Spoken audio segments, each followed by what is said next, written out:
Hello and welcome to Escapees Virtual Campfire.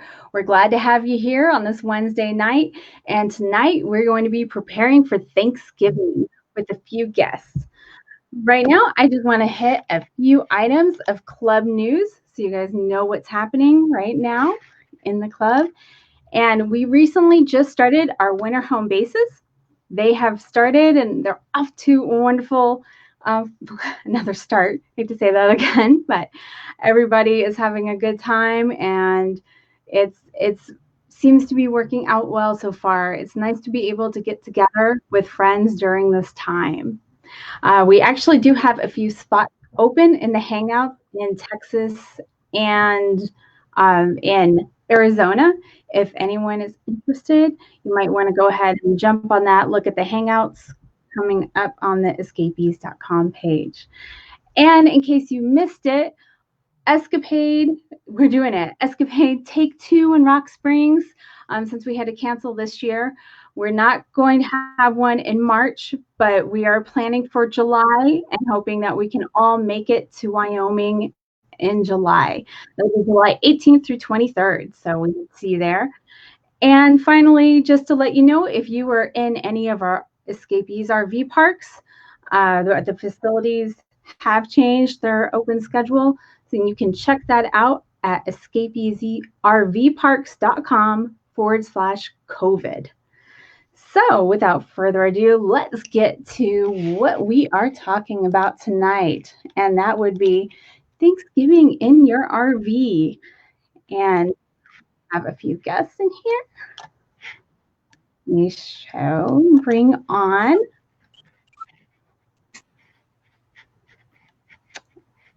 Let's see. Bring on everyone here. We have Amanda Watson. And we have Steve, who's stepping in for Kirk and I at the moment. Well, Kirk is here too. See me? I can't see him right now. So we're going to be talking about Thanksgiving in your RV. We know that, especially for somebody who hasn't done it or you're used to cooking in your RV house, big kitchen and everything, that it can be a little daunting to think about this, what we Americans consider a big holiday with big food in such a small space. But we've all done it. So we're here to tell you it is possible. And we're going to have a little fun tonight talking about it. If you guys have any questions, feel free to type them in the chat. We can see them and we'll address them as we go. So welcome, guys. It's good to see you. I hope you guys are doing well. Yeah, this is the first night of the Kirk and Steven show. It's a new comedy duo, but we're just gonna we'll wait to the end before we put in the proper comedy. But we want to talk about Thanksgiving. Okay. And we apologize for the technical problem. Anya's computer kind of dumped right at the last second, so sorry about that. No. Well, I'm going to ask a quick question for you guys. Stephen, you are a V, aren't you, or are you PH? With a V, yes. Okay, that's what I thought, but I wanted to make sure I don't spell your name wrong. I'm also the latest reincarnation of Sean Connery. With a S-E-A-N. Yeah, and Sean Connery, listen to your accent. Do you celebrate Thanksgiving with us Americans? I've been here for 30 years and I love Thanksgiving. It's a wonderful celebration you have of culling turkeys. We're here at the Rock. That's great. All right, well, guys, let's get started. So, as I said, I know we have all done Thanksgiving in our RVs. We've all been on the road for a while, and I think it's actually kind of a fun, different experience. I've done one out in the desert with friends. I believe a few of you have. What was one of your favorite experience or one of the favorite times you've had for Thanksgiving in your RV? Amanda, how about you? Well, one year we got a spot at Grayton Beach State Park, which is in Florida, and some of my family came down and they rented a cottage there. So we were able to do family in the RV, but we also had family with us. So it was a really nice combination. That was probably my favorite so far. I think that's a great idea, something that's a little different. And for people who think, I can't celebrate Thanksgiving with my family in my RV, like I have to go to where they are. And a lot of times, I mean, personally, I know that my family is in the cold north, and we do it, but we hightail it out as quickly as we can. And sometimes you don't really want to be there at Thanksgiving. So that's my family is from the Northeast. So when I proposed going to Florida for Thanksgiving, they were all over it. So it gave them something different, and it allowed us to spend Thanksgiving with them without having to go where it was freezing cold. Yeah, that's not a hard sell, huh? No, it wasn't that hard. No. No, and what a great way, because it also kind of it lets them experience a little bit of your lifestyle. Getting to funny enough, it was not long after that my mom and stepdad ended up buying an RV, which they spent a few years in. So I think maybe it did come down. Like, wait, this is pretty nice. I don't have to be in the cool Northeast during the holidays. Okay, I think I can work with it. Yeah, totally understandable. That's great. And what about you guys, the Stephen and Kirk show down there? You want to speak? My favorite Thanksgiving was our first one on the year. Oh, no, actually, it was 2 years ago. We got to spend Thanksgiving at our fellow escapers friends, Bill and Porter. We spent it at Porter's parents' house in South Carolina. And I thought that was pretty special. That's pretty sweet. That's nice that you were, and bring in the family that you got to do that. Mm-hmm. Yeah, that's pretty nice. How about you? Well, we had an escapers small group that did what they call a Friendsgiving, which was for people who didn't have family here, and it was at Joshua Tree, and it was like Scottish weather. That time it was so wet, but for some reason we all were able to pull together and get a lot of tents together. But I would say that the element that was important in terms of the fact that we were all in separate vehicles and we'd all travel differently, and that we weren't sitting around a table because we didn't have a table to sit around. It was the idea that we actually, because we didn't have family to go to, that we were able to get together and still enjoy a meal together. The key was there wasn't this big grand turkey that someone had cooked all day and pulled out of the oven to most people's dismay that they'd spent all day doing it. It was a form of potluck, but we organized the potluck so it wasn't just a mismatch. It was people had signed up for certain dishes like we do at Convergences, but it was done in a more organized fashion. But there wasn't the big turkey thing that you have with your family, but everyone was around and there was friends gathered around, even though it was raining. We had tents and we pulled it together. So that was the special part about it. It was the friends got together because they couldn't get their family, but we organized our food in a certain way that it worked perfectly. That's wonderful. I mean, and that truly, I think, is more what it's about. I mean, you're giving thanks because you're around friends rather than the food's delicious. Don't get me wrong. I love Thanksgiving food, but being able to be with friends or family at that time is really what makes Thanksgiving special. So it's wonderful that you were all able to get together and do that, celebrate it.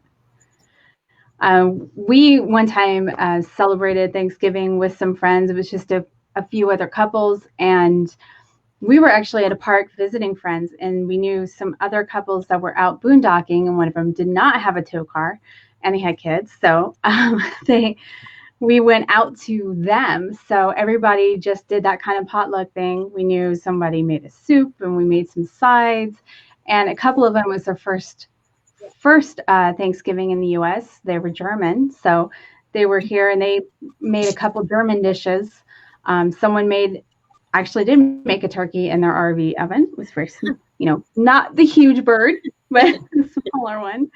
and we set up the clam tent that a lot of us have, and set up the food in there. And then, yes, we didn't really have a big table to sit around. We all sat in our chairs outside, but we were in the desert celebrating Thanksgiving with a few friends, and that worked out well. I think that's something that could be accomplished this year too, if you're outside and, still want to spend time with people.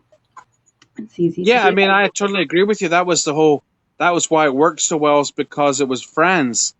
And you don't need to have the turkey. I mean, you can have a potluck. You just have to have cranberry jelly, really, basically.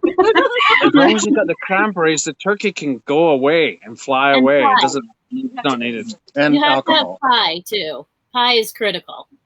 Oh, yes. Pie. Oh, yes. I Pie. didn't mention the dessert. Yeah. I thought we'd gone to that later.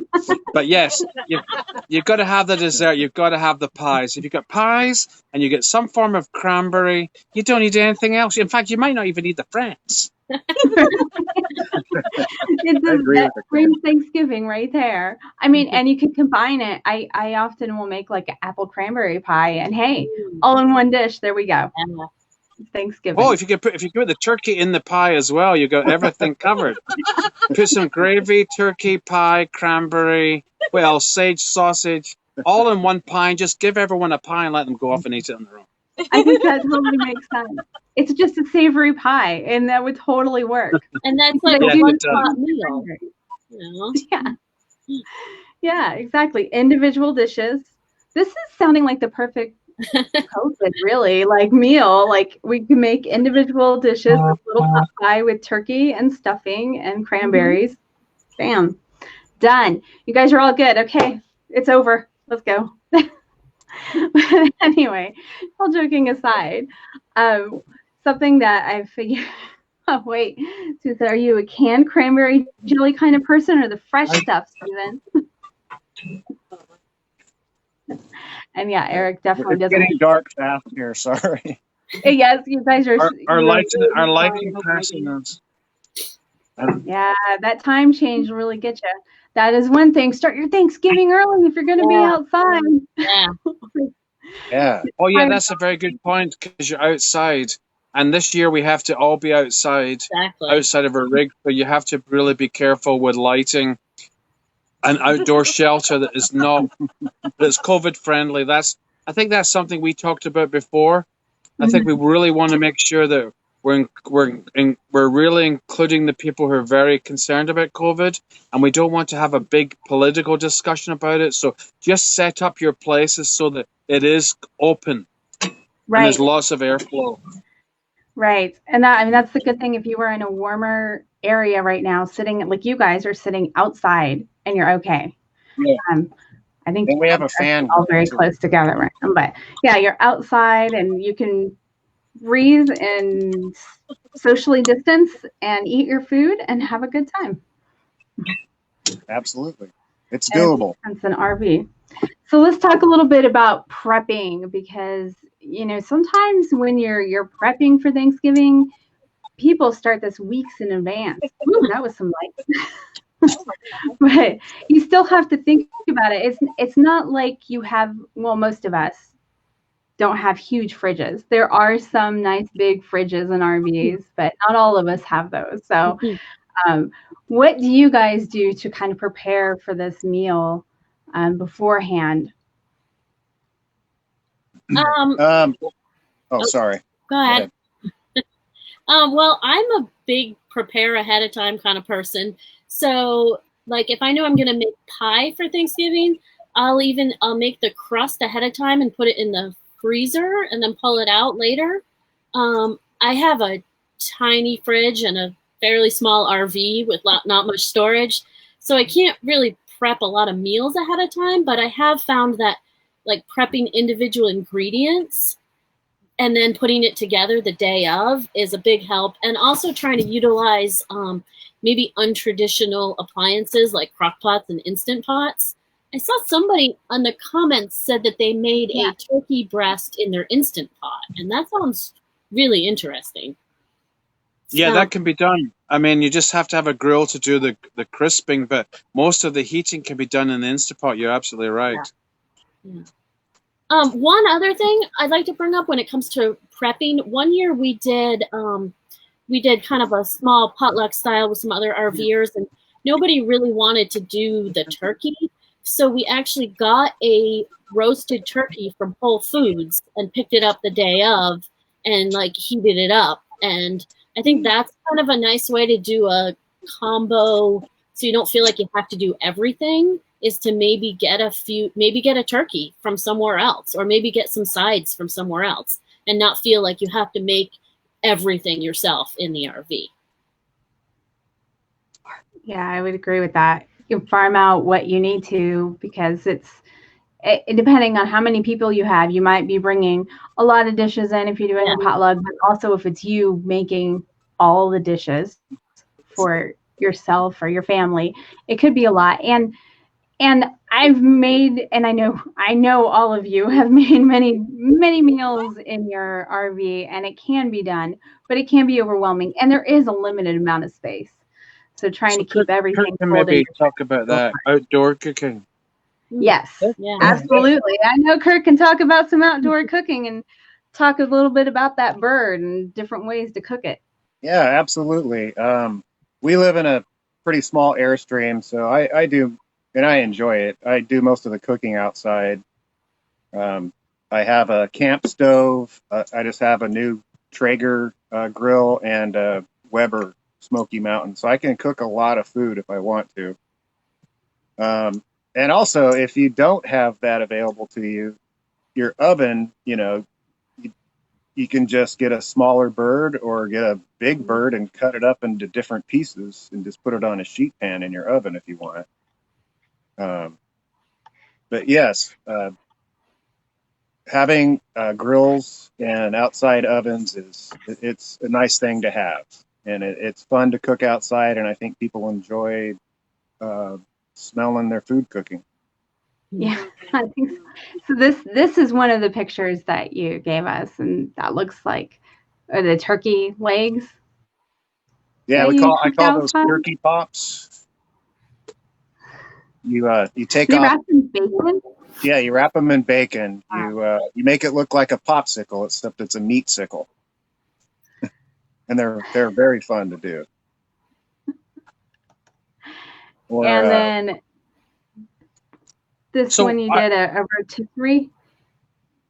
No, I actually I just cooked those in the grill. I just roasted them. I could have done it on the rotisserie. I've done last year. I did the turkey on my rotisserie, and it comes out pretty good on a rotisserie. So yeah, that's a different way. I mean, you have a rotisserie, and you can always do the turkeys on the grill. So like as we talked about, starting it in the Instant Pot, putting it on the grill. Finish. Some people do a Dutch oven. That's fun too. If you're able to burn, you can cook outside in a Dutch oven, and it makes fantastic food. So Bill did say, there they are. They were awesome. So okay. You did a pretty good job there. I'm glad he said that. He didn't want him saying that they're not good. Right on the in front of everyone here. Yeah. So Vicky has a question about RV oven temps, if they're pretty consistent for like a long cook for the turkeys or whatever else we're doing. So has anyone found their ovens to work well for these types of dishes? Traditionally, the RV oven does not work like a commercial oven. It's always too hot, too small. Not hot enough. Not hot enough. Burns everything on the bottom. And then your RV gets all hot. Listen, I want to suggest something here. It might be controversial, but the idea of when you close your eyes, you think of Thanksgiving in America, and the turkey the massive overfed beast comes out of the oven. Everyone's sitting around the table with their delicious side portions, and the mother or the father comes out on the big tray, and there's a ceremony like a haggis was coming out, and there's like a piper coming in, and the turkey's piped in. Change that myth. What I'm suggesting is because we have a different lifestyle, we don't have houses that have these kind of things. So change your whole paradigm regarding about what a turkey looks like. And maybe think of turkey pieces or Cornish game hens that are smaller, that when you stuff them with stuffing, every bite is full of stuffing, not only grandma that gets the bite of the stuffing with the turkey. So I'm suggesting change your paradigm, and you can do Thanksgiving in a very traditional way, but without the big beast. And that way it becomes much more manageable for people to cook inside or outside of their rigs. Am I making sense? Absolutely. In other words, cook whatever you want. Exactly. Cook I whatever also you think want. the idea of like the Cornish game hen or like a small chicken, like you don't have to do a big turkey, but I would like to defend the RV oven because You work for Dometic. we have an older, we don't even have a Dometic oven. We have an older RV and it has the original propane oven in it, and I bake everything in it. And the key is to put a pizza stone in the bottom so it doesn't burn and it distributes the heat evenly, and get yourself a little dial thermometer so you know what the temperature is. And I don't think that you'd really be able, I think cooking like a turkey for 4 or 5 hours might be a little too much. But I think if you found something smaller that only needed an hour or two, I've had great luck with my RV oven in that regard. I love your idea with the pizza. So this is like a round pizza stone, and I'm familiar with the pizza stone. Actually, we have a square one. The round one broke because it bounced around too much, but I found a big square one that's pretty heavy, and it's on the bottom underneath the rack, right above the heating element. And what it does is it distributes the heat, so you don't just have that one hot spot in the bottom of your oven. Yes, because the RV ovens typically have too much heat in the bottom, and nothing comes from the top. So I love your idea with the pizza stone. I mean, does it make good pizza? It does, but we actually have a special pizza oven that we use outside, so I don't use it for Yeah. that. Nice. Yeah. Okay, but a square pizza stone to distribute the heat, that's a very good, but never heard of such a thing. Thank you for offering that suggestion. That's awesome. I will second that. And I actually do have a round one. The square one would be better because it fits, but we found a round one at a garage sale that fit perfectly in there. So we went with it. And so far it hasn't broken. Cross my fingers. After you said that, Amanda, now I'm like, it's going to bounce around. We had that round one for a couple years, and we tend to drive on some crazy roads, so I'm not surprised it broke, but yeah, but it does help. It does help very much. And I can't see that I've cooked a bird in our oven, but I have cooked many things and baked bread. And I know Amanda bakes a lot of bread and muffins and different things, and it works pretty well. And we also had somebody asking about convection oven, and I had that in our last rig. And I've made bundt cakes and different things in there, and casseroles and focaccia pizzas and stuff like that. And it works pretty well too. I would wonder about it for hours, going for hours. The convection oven seems a little, I don't know. In the RV, I'd wonder about that. And you are limited to the size and space you have anyway. But I think it could handle like a smaller, like Cornish game hen or a smaller turkey breast or something like that would be fine in there. Oh, definitely can. Yeah. It's not a bad oven, like she said, with the pizza stone. We don't use it mainly because our rig is so small. It's part of our storage. I have that too. I just have to take everything out before I use the oven. Right. You guys it's kind of hard to put your cast iron pans on the bed, Yeah. Yeah, but then the grill, if you have a grill, it's another just a great way to bring that heat outside and free up. It's a good time to buy a grill. Yeah, absolutely. Cook that bird outside. Put your stuffing and your pies inside. But of course, you can make those pies a day at a time too. So Kirk, have you made a turkey on a Weber outdoor grill? Oh yeah, all the time. Even when we had a house. Okay, so a turkey can be cooked. How do you control the temperature? You just, like if you have a gas grill, it has the temperature. I mess around with the vents. You have to constantly mess around with the vents to maintain the temperature. So basically, do you have a temperature thermometer attached to the beast? And then you're monitoring I that. have a Bluetooth thermometer, so I can Bluetooth. There you go, everyone. Oh, yeah. Bluetooth is what you need. That way you don't have to open it. That way you don't have to open it all the time. So get yourself a Bluetooth thermometer, stick it in the bird, and then you know when it's done and not overcooked or undercooked. Right. And you're not having to open the door and let out all the heat to check it all the time. Right. If you're looking, you ain't cooking, is what they say. I haven't heard that one, but that makes sense. So Scott did say about removing backbone on turkey breast and turn off the round table work for him. And Michelle mentioned her kids love browned quail smothered in stuffing and baked in a Dutch oven, which sounds pretty perfect for Thanksgiving to me. Yeah, that sounds amazing. Oh, yeah. yeah, just have the bird, but just have a smaller species. Yes. And it does the same thing. The pilgrims are very happy with all that idea. You still get the stuffing and then baked in your Dutch oven. That Dutch oven could be on your stove. It could be in your oven. It could be on the grill. It could be over a campfire. Air fry. The air fryer is a very popular item right now amongst the community. And they come in all different shapes and sizes, and apparently they fry stuff with just air. It crisps it. They crisp it without any oil. Like they don't have to. Anyway, and some come in very small sizes which has low wattage. So it's all the rage right now. Last year was the mini waffle that made the keto eggs. This year's the air fryer. Yeah. If you want to get real crazy, get a sous vide circulator. What is sous vide? That sounds great. Playing with that. A friend has that. We have some friends staying with us that we formed a little pod here, and they have a sous vide, and they've cooked a couple steaks that way, and then just it doesn't come out very pretty when you pull it out of the sous vide. So then they because it creates it's kind of a vacuum cooking system. It's French for under. Sous vide means under something or other.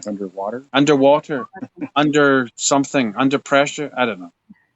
But it's a great way of pulling in flavor into something, the sous vide style. Bill, look that up.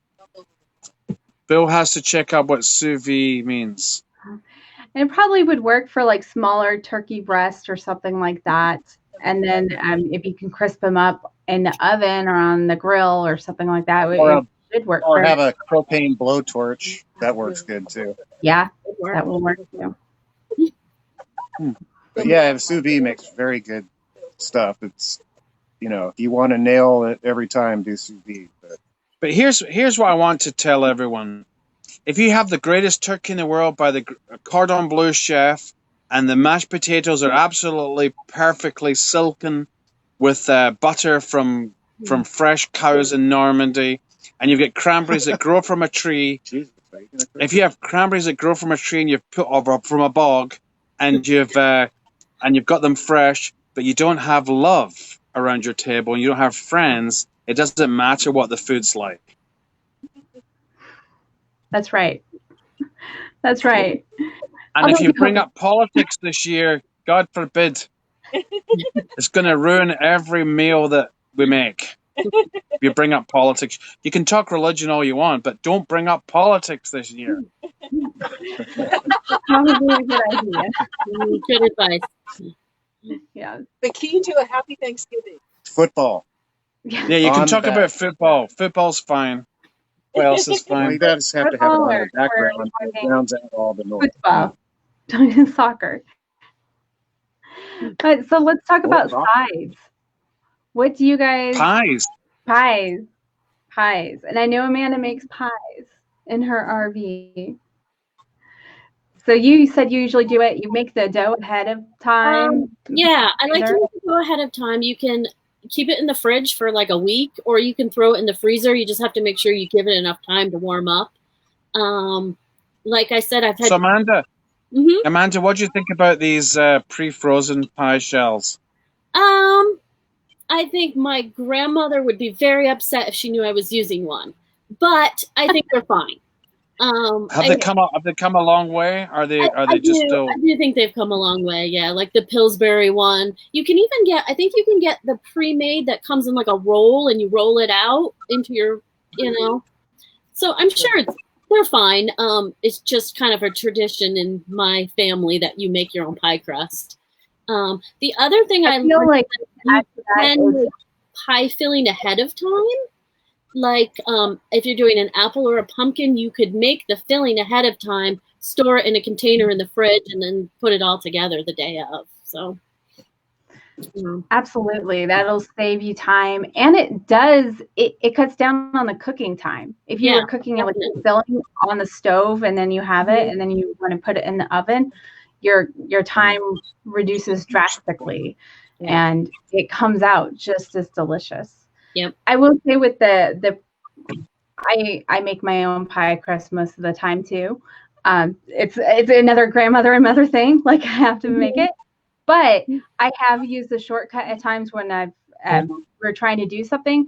But I personally think the frozen pie crust is much better than the refrigerated pie crust because it doesn't have all the preservatives.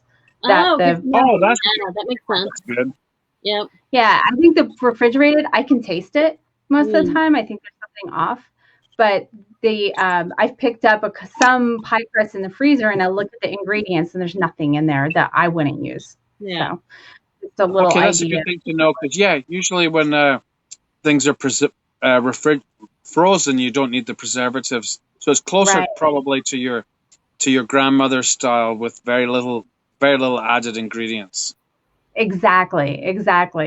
So it makes it easy. And then I was making a gluten-free pie crust here for a friend. And I was like, I'm not even going to try making a gluten-free pie crust right now. So I just bought a frozen one and that worked out well. Yeah, I've done that too. I have somebody in my family who is celiac, and I think I got it at Whole Foods maybe, and it was fine. And, it was much easier than trying to recreate the gluten-free on my own. I also have to say about pies, though, even though I'm a proponent of homemade pies, I don't think that there's any shame in buying pies for Thanksgiving. I think especially now, like you could probably find a local bakery who could sell you a pie, support a small business or something. So I like making things myself, but I also don't think that buying it is bad either. Exactly. And Jeannie says she uses the pre-made pie shells, and she usually makes the pies the night before. And Michelle has another good tip. She's had good luck doing the smaller tarts with pie crust and filling for her in the mini tin. One year I did apple turnovers with pie crust, and that was kind of fun. And actually, that would be good this year if you're with people and you're trying not to share as much food. That's an absolute great point, because we're talking about pre-COVID where the turkey's shared and the cranberry sauce is shared and the pies are shared.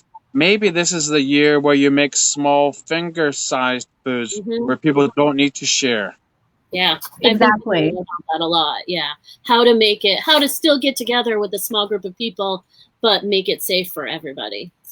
So smaller pies, like as they do in Britain, where they have small at Christmas time. We have the small mince pies, which someone grabs one or two of them, and they don't have to share it, and they go to a corner of the room and eat it all by themselves. That's the kind of concept here where you're getting finger-sized food. So we could incorporate that into turkey as well. You could have a turnover or something. A turkey turnover? A turkey samosa.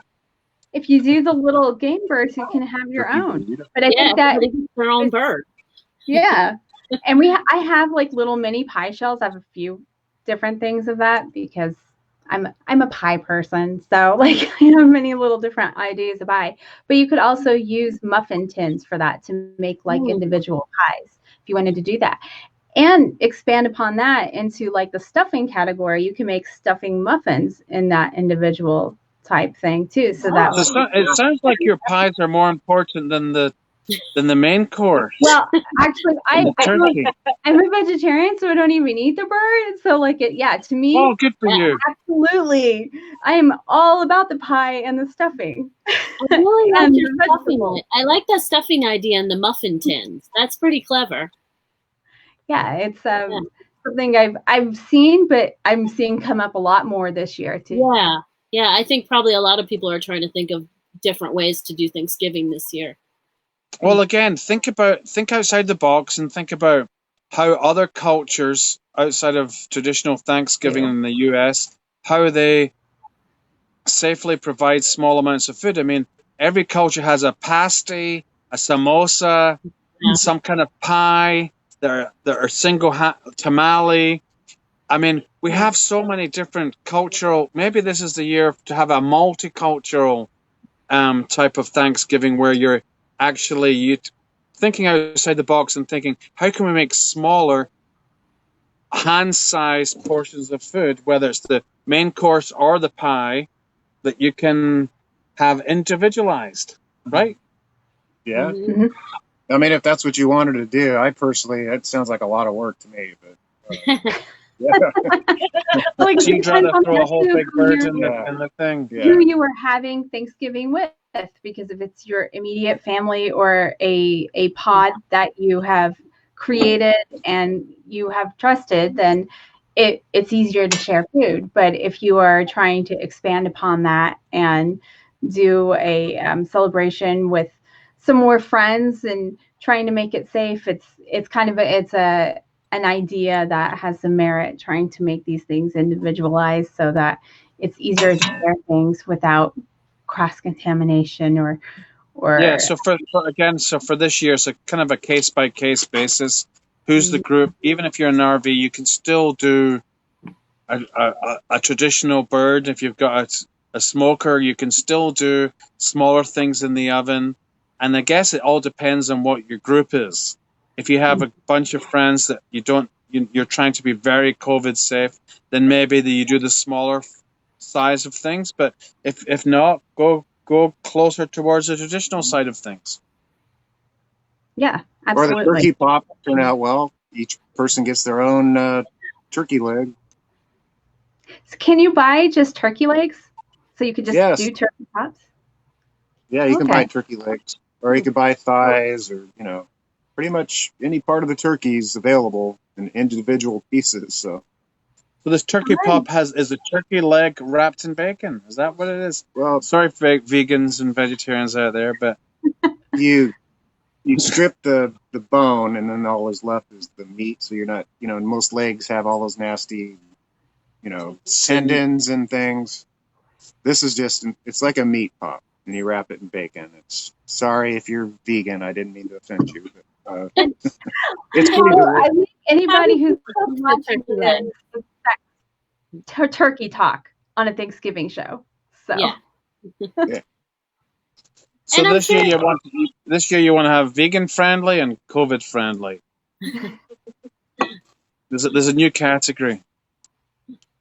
Any other questions for Kirk regarding the mechanics of roasting, smoking, or anything like that? Because I'd like to hear how he makes these turkey pops. Yeah. Like, how do you do that?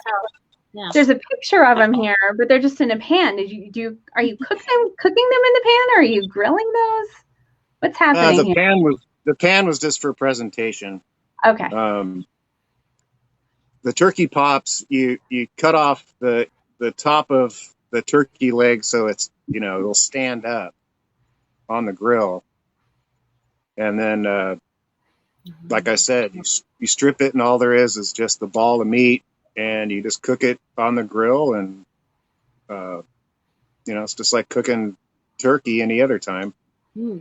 Are you removing the skin too? No crispy skin. It's just the meat. No, I'm not. I didn't remove the skin. It's just all the tendons. So in other words, what you're doing is you're doing like a French cut, like you would do with a rack of lamb. Yeah. You take off all the stuff off the bone, so basically it's a clear bone with all the meat and stuff on the top, like a lollipop.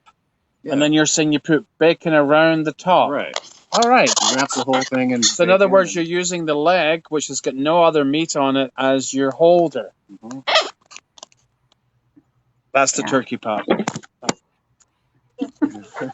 Sorry, our phone is. Then they just fell over and left. All right, and then grill it up and then put it in a pretty pan for a pretty presentation. Absolutely. So And do you of guys course, have make any sure other? it's done to the right temperature. Yes. And what's Which the you safe do with temperature your for Bluetooth turkey? thermometer.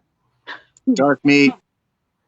Dark meat is at least 170, and breasts 160. I like to pull them about 160, so they rise up to 165. Okay, so poultry is a little higher than other forms of meat because of the salmonella issue.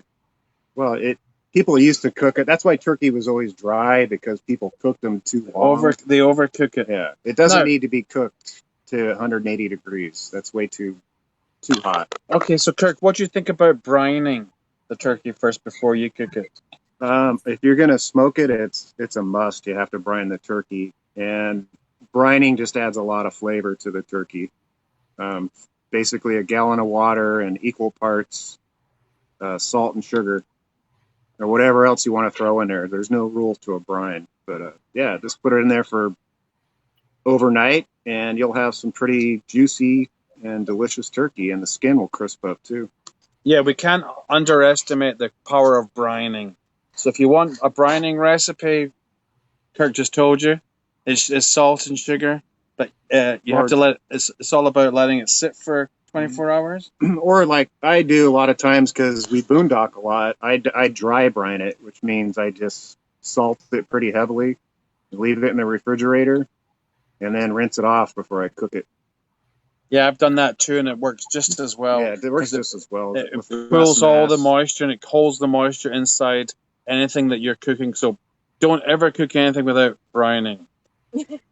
Right, kids? Now with the dry brine, and that works well for boondocking, because that was going to be a question too. And you don't usually have a space to fill a vat with water, and if you do, are you putting it outside with ice in it? How keeping it cold, or do you just usually do a dry brine? Yeah, I would recommend the dry brine. Wet brine won't attract animals to your camp either. Yeah. So dry brine. So you're saying a dry brine works just as well as a wet brine? Oh yeah. Okay. So I think we've decided between the two of us right now that dry brining is the way to go. Saves water, doesn't attract insects, and works just as well. A dry brine. So it's just salt over the beast, whatever you're using, and put it in the refrigerator for 24 hours, and you've got an immensely more juicy product at the end of the day. You'll enjoy a lot more. So. Yeah, Amanda, did you say you had something with the brine? Yeah, I did a wet brine one year and didn't have any room in the fridge, so did it in a cooler, and also had ice, so it stayed, and that was good for boondocking. And I mean, did have to have a little bit more water, but it worked. I do agree though. I've also done the dry brine, and I think it works just as well, and it's easier. So yeah, that's good. Yeah. Because I'm used to the wet brine is what we did growing up, or when I visit home. Yeah, it was always traditional to use a lot of water, but it sounds like the dry brine does the same job. Yep. Or you can inject the brine, and it works. To do that a lot. Frying turkeys. Frying turkey seems like a bit. That would be a whole nother thing to carry in your RV. Yeah, we're trying to reduce the amount of stuff that we actually have to purchase and carry. Yeah. Right. So, Amanda, do you have any other tips that you want to share about cooking in your RV or celebrating Thanksgiving? Well, let's see. Any other tips? Like I said, I think doing things ahead of time. I'm always a fan of that. Like we've been saying, try to keep it simple and maybe think a little bit untraditional, and that's okay. I'm really liking the idea of these individual dishes right now. But I also think the other thing that I think that as RVers we can take advantage of is maybe trying to use local ingredients or adding like a local flair. we're in the Southwest this year, and we're having Thanksgiving in the Southwest. And I'm thinking about doing maybe like a spicy jalapeno cornbread stuffing, just to kind of go where we are. Yeah, whereabouts in the Southwest are you? Can you drop us a pin? Yeah, we're here. I want to eat something. Sure. We're far from each other. Yeah, we're probably not that far. So yeah, I think that's kind of fun. We did Thanksgiving in Florida on the Gulf Coast. One of the dishes we made had seafood in it. And like I grew up in New England, and you didn't have. I'm not so sure for seafood for Thanksgiving. So, not enough. So that makes sense. That's interesting.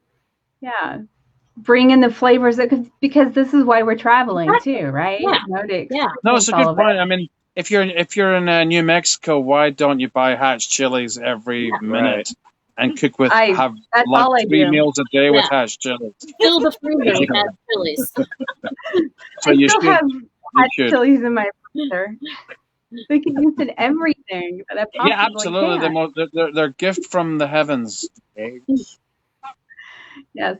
Although I will say I have seen that I'm supposed to be a fan of Pueblo chilies, Pueblo, Colorado, especially now being up here. So I have to switch. But we'll see how that goes. Is there a big difference? I don't know. I guess it's just a rivals of it, and Pueblo's saying they're better, but they're trying to say they're better, and Hatch is saying no, we are the leader.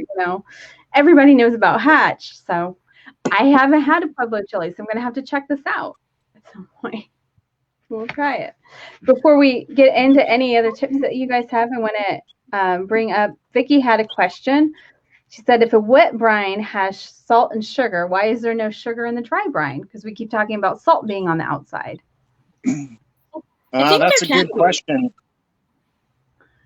Can you answer that, Amanda? I don't know. I think there can be. I think it's kind of up to you about, you don't have to use the sugar, but I definitely think you can. I don't see why not. I can't see scientifically why. I mean, the only thing I can think of, it was the wet brine with the sugar. You're going to get the sugar going into the meat, and then that'll produce a sweetness. If you do a dry brine with the sugar, it might cause too much caramelization on the outside of the. You get too much of the Maillard reaction on the outside of the beast, and then it actually might look like it burns if there's too much sugar. Yes. So I think that's why sugar is preferred in a wet brine and not in a dry brine. That makes sense. That makes a lot of sense, yeah. That does. I'll have to Google that. And Michelle also said oyster stuffing is her mom's specialty at Thanksgiving and a family tradition. We did have that. Oyster what? Stuffing. Yeah, that's very traditional. Yeah. We had, depending on which family side we were going to, is oyster dressing or oyster stuffing. Personally, I am not a fan of the smell of it. So it was like the one drawback for Thanksgiving to me, but that's just my personal thing because my dad absolutely adored it.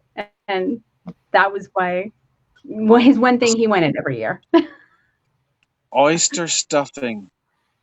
Well, yeah, I can smell it right now, and I'm not sure if I like it, but I'm sure if your dad grew up with it and it was special. Is he from the Northeast? Midwest. Midwest, even oysters. Yeah, we're all in the Midwest. I don't know, tradition for us, but yeah, not because we have all the oysters. We've got a little tip of Lake Michigan, but no. Does oyster take sage well? I don't know. Because the absolutely most important herb that you can buy for Thanksgiving is sage. Sage is the most beautiful, warming, pungent, gorgeous aroma of a herb, and if you don't buy any other herb at all, you have to get yourself some sage. So you need sage, cranberries, and pie. Sounds good. Mashed potatoes. Someone's calling out mashed potatoes are also without mashed potatoes. Yeah, that Anya just said mashed potatoes. Yeah. Yes. I need some kind of potato. And it doesn't always have to be mashed for me, although I do love mashed potatoes, but roasted, something. And some greens, something like that. What, green? You only have green at Christmas. The Pilgrims never had green. They had potatoes and turkeys. Probably true. I don't think they did the dressing, the green beans with the French onions on top. French onions? Probably not. I don't think that was a thing from back then. That first Thanksgiving, you don't think they had that? That's not even right. No, I mean they were pilgrims after all. Yeah. Another. I mean they had canned soup. We jump off thinking about it for individualized things is like little mini stuffed squash. Oh yeah, that sounds delicious. Yeah. That's something I've done for Thanksgiving, especially if I'm not having a turkey. It's like a nice centerpiece, like to have kind of some stuffed squash, but you could get the little ones and do it. And there, we all have individual little stuffed squash. It work well too. So, Stephen and Kirk, any other tips you want to share? Well, how about cleanup? I personally, we boondock a lot, like I said. We use mostly disposable things on Thanksgiving for a big meal.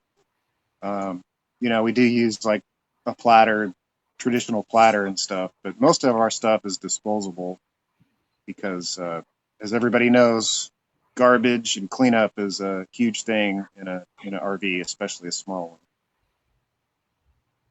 And when you don't have a ready-made trash can, a big, like a park trash can, if you were boondocking, where you can go dump everything, you don't want to carry that around forever either. Right. You need somewhere to get rid of all that trash. So yeah, the less cleanup you have to do, the better. That makes sense. Or if you have a big rig that has lots of water, or if you're in a park, by all means, do dishes, whatever. That's just that'll help you immensely with a cleanup in a boondocking situation. Yes. Yeah, that's great. So do either of you have any big plans for Thanksgiving this year that you want to share? Amanda? Yeah, we are planning, in the beginning stages of planning, a small get-together with some friends. It will be a boondocking thing. I've been thinking some of the people are coming from different areas of the country and we haven't seen them in a while. So I have been thinking a lot about how we keep this safe. I mean, obviously we'd be outside, but I'm really liking these ideas about these individual serving things because I want everybody to feel comfortable. So yeah, Thanksgiving in the desert, boondocking. That's my plan. That's right. With bringing in some of that Southwest flavor, maybe. Yes, definitely. Cornbread. And Stephen and Kirk, you guys going to be together for Thanksgiving? I don't think we're going to be able to talk after this show. Just joking. I'm sure we will.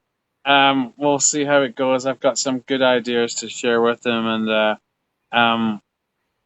why not? I mean, I like this dry brining idea, and these pops sound these turkey pops. We have to do turkey pops. I've got to try one for myself. So I guess I'm going to have to ask Kirk where he's going to be. That's kind of up in the air right now. We really don't know what we're going to do for Thanksgiving, so I'm sure it will be in the desert somewhere. Yeah, it's a probably weird where we're at right now. So it's a weird year to try to make plans for anything. Right. Yeah, again, just remember, keep some of the traditions, but break with some of the traditions this year, and then we'll do it properly next year. But I think at the end of the day, if you've got edible stuff and you've got some friends, or just you and someone else, or just you, it will still work if you give thanks. Exactly. And start off the day with mimosas and Bloody Marys. Oh yeah, you have to start the day off with mimosas and Bloody Marys or anything, because how can you drink all day if you don't start in the morning? Exactly. I think you can always jump on Zoom too, or FaceTime or however you do it and see some friends, see some family that maybe you won't get to visit this year, if that was your original plan. Yeah, we'll So definitely take advantage this year. Jeez, that's a big bug. One last question, since we did talk about boondocking. Vicky wants to know what we do with scraps and fat that we don't want attracting critters. And since you were cooking all that meat outside and smoking meat all the time, Kirk, what do you do with it? I put it in a garbage bag or a Ziploc. Usually like double or triple bag it and take it out with the trash like everything else. No, I think she was asking what you do while you're cooking. Is that the question? Well, cooking or afterwards, before you can take it to a dump station or something. You know, what do you do with it? In your RV, or you don't want to leave it outside necessarily? No. I usually have a drip pan, and I'll put the whole drip pan. You know, what I don't. Sometimes I'll use the drippings for gravy, but the fat and the grease, it all stays in the drip pan, and then it gets bagged and taken to the garbage. I wouldn't put it outside.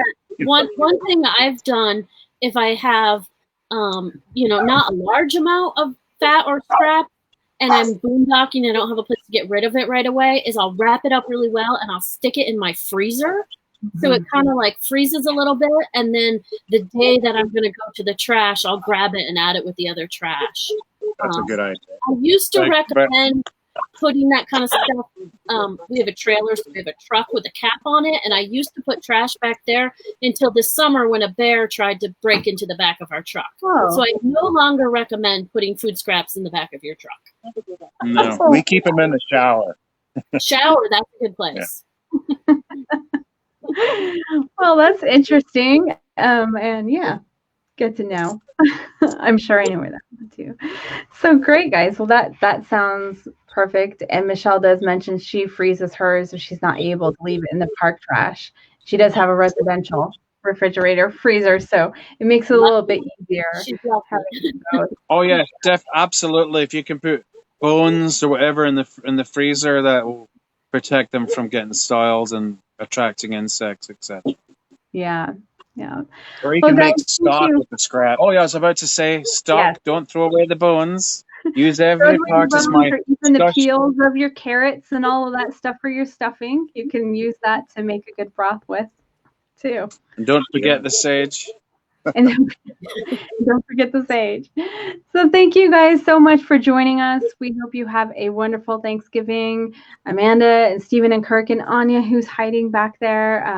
I know Scott's looking for you. So I can hear Anya's holding the flashlight. Yeah, so Anya's got our light. She is providing a purpose here. She's not hiding. She's just keeping us looking TV worthy.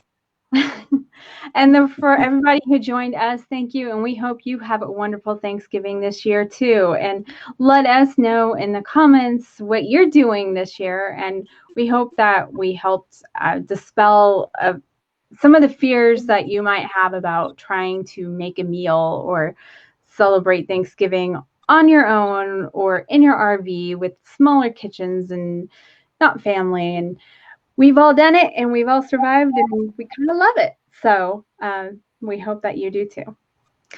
Next week, just so you know, we are having a webinar on renovating your RV. And since we mentioned air fryers, one of the guests, we're going to have a panel of people again who have renovated different parts of their RV and different things, different styles. So you can kind of get a taste of different ways to do things. But a little sneak peek here is someone has renovated their kitchen and they did put one of those air fryers with like an oven in it. And they've been making many things in it. So loving it because I've been asking. That'll be very interesting to see that. Yes. Yeah, absolutely. So join us next Wednesday, the same time, same channel, and we'll see you there. Thank you all for joining us. Have a happy Thanksgiving. Happy Thanksgiving. Goodbye. Happy Thanksgiving. Bye.